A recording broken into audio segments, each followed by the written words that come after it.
Hey everybody, this is Mr. View, and today we're going to talk about England after World War II. How you like my new haircut? Kind of aerodynamic, don't you think? Well, anyway, England after World War II, they were our biggest, best ally, right? They were our thoughts and our feelings about capitalism were very much in line with England. Whenever they had a problem, we backed them up. Whenever we had a problem, they backed us up, and that's how it's been for like the last, well, since World War II. So probably about 80 years. They are our biggest allies still. They remain a staunch supporter of the United States. Even when we do something stupid, they back us up. And likewise, we do the same. They were a welfare state after World War II, and that's when a government takes more responsibility for social and economic well being of their citizens. So they try to give their citizens, their people, a hand up. They try to help them out with things like healthcare or sometimes with food or housing, whatever it is. They try to help them. In the United States, we have a bit of a welfare state, don't we?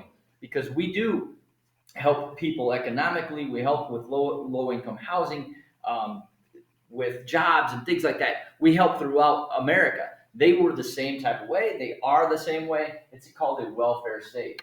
One of the things about that is that there are higher taxes in these welfare states because you have to provide money for those people who can't afford things like healthcare or things like food or things like housing. So taxes are generally higher in a welfare state versus a non-welfare state where the government just says, "Hey, take care of yourself," and that's it. So they were a welfare state. They did have some problems with Ireland. Ireland is right there with England, right? And they controlled Ireland until 1922, but Ireland gained its independence, except Northern Ireland. Northern Ireland was Protestant.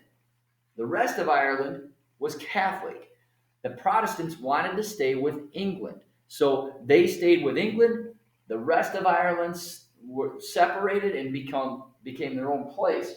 Well, that caused rifts. The Catholics in the rest of Ireland attacked those Protestants. The IRA, the Catholic group, they were extremists and they would shoot, kill, blow up people from the Northern Ireland. And England would send people in to deal with those Catholics. So there was bloodshed both sides until even recently. There's still problems between the Catholics and the Protestants in Northern Ireland.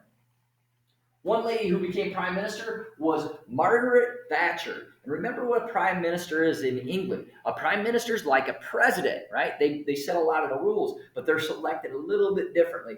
Whatever party's in charge, they select the president. They don't vote for one person necessarily to be president throughout their country. The political party decides on who their president or prime minister is. So she becomes the first British prime minister who's female. And she does so in 1979. She rules until 1990, 11 years. They don't have term limits like we do here.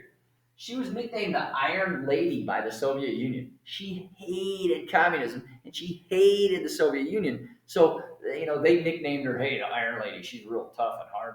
And so she's like a piece of iron. But she hated communism. She really liked capitalism, and she was a big supporter of the United States. So we got along just fine until she retired in 1990.